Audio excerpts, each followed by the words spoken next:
ত্রিপুরা রাজ্য AIDS control সোসাইটির উদ্যোগে পশ্চিম ত্রিপুরা জেলা ভিত্তিক সুসংহত স্বাস্থ্য শিবির অনুষ্ঠিত হয় 29 জানুয়ারি মোহনপুর বাজার সংলগ্ন নাট মন্দিরে। স্বাস্থ্য শিবিরের উদ্বোধক হিসেবে উপস্থিত ছিলেন রাজ্যের বিদ্যুৎ, কৃষি ও কৃষক কল্যাণ দপ্তরের মন্ত্রী Ratanlal Nath, CMO Agartala, AIDS control সোসাইটির প্রজেক্ট ডিরেক্টর সমর্পিতা দাস সহ অন্যান্য অতিথিরা। এই স্বাস্থ্য শিবিরে এইচআইভি, ব্লাড সুগার পরীক্ষা করার ব্যবস্থা রয়েছে। পাশাপাশি চক্ষু রোগ বিশেষজ্ঞ ডাক্তারদের মাধ্যমে চোখের পরীক্ষা এবং অন্যান্য স্বাস্থ্য পরিষেবার ব্যবস্থাও রয়েছে। আর কিসেতে মারা যায়?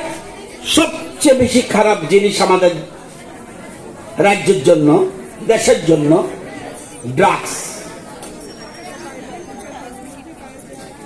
আমাদের শত্রু ছিল দারিদ্রতা, কিন্তু দারিদ্রতা বর্তমানে নেই বললেই চলে। ক্ষুধা আমাদের শত্রু ছিল, আমরা এটাকে ওভারকাম করে ফেলেছি। অভাব আমাদের শত্রু ছিল, এটাকে আমরা ওভারকাম করেছি। কিন্তু আমাদের কাছে সবচেয়ে বড় চ্যালেঞ্জ ড্রাগস।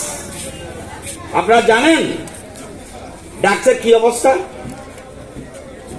শুধু ওয়েস্ট ত্রিপুরা, আপনারা গার্জিয়ান এসছেন, আমিও একটু পরে ব্লাড দেব, আমার ভিতরেও এইচআইভি পজিটিভ আছে কিনা পরীক্ষা করতে। আমি লুকিয়ে রাখলে লাভ হবে না, লুকিয়ে রাখলে আপনার 12টা বেঁচে যাবে। কারণ লুকিয়ে রাখলে সে যদি কোনোদিন রক্ত দেয় আর সেই রক্ত যদি আপনার শরীরে ঢোকে, আপনারও এইচআইভি পজিটিভ হবে। যে মহিলা এইচআইভি পজিটিভ, তার শরীরে যে সন্তান আসবে সেও এইচআইভি পজিটিভ। আমি একই